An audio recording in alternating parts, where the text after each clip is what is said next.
এ কথা সকলেই কম বেশি জানে। সমস্ত এবাদাতের মূল হলো পবিত্রতা। পবিত্রতা ছাড়া এবাদাত পূর্ণতা পায় না। আমরা এবাদাত করি, এর মূলে থাকে পবিত্রতা। আর আমরা এই পবিত্রতা অর্জন করি তিন রকম ভাবে: কখনো উজু, কখনো গোসল, কিংবা তায়াম্মুম। রাসূলুল্লাহ সাল্লাল্লাহু আলাইহি ওয়াসাল্লাম তার দেখানো পথ ও আদর্শ অনুযায়ী আমরা এই পবিত্রতা অর্জন করি। আমরা তো উজু সকলেই করি। আমরা কি জানি এই উজু করার পরে এমন তিনটি বিশেষ দোয়া আছে যে দোয়াগুলির মর্যাদা রাসূলুল্লাহ সাল্লাল্লাহু আলাইহি ওয়াসাল্লাম কত দিয়েছে? না, হয়তো অনেকেই জানি না। যারা জানে না তাদের জন্যই আজকে আমার এই পর্বটি।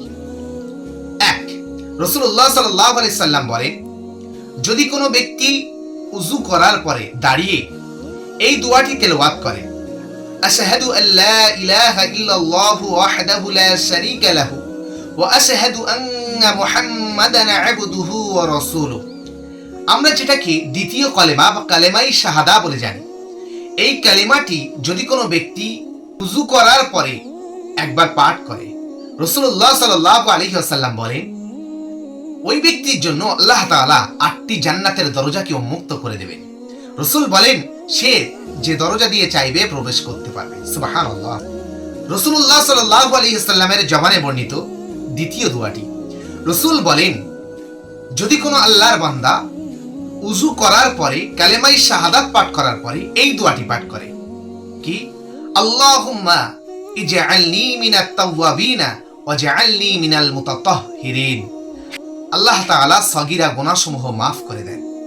3 নম্বরে রাসূলুল্লাহ সাল্লাল্লাহু আলাইহি ওয়াসাল্লাম বলেন, যদি কোনো ব্যক্তি এই দোয়াটি তেলাওয়াত করে, সুবহানাকা আল্লাহুম্মা ওয়া বিহামদিকা আশহাদু আল্লা ইলাহা ইল্লা আনতা আস্তাগফিরুকা ওয়া আতুবু ইলাইহি, অবশ্যই ওই বান্দা আল্লাহ তাআলার নৈকট্য হাসিল করতে পারবেন।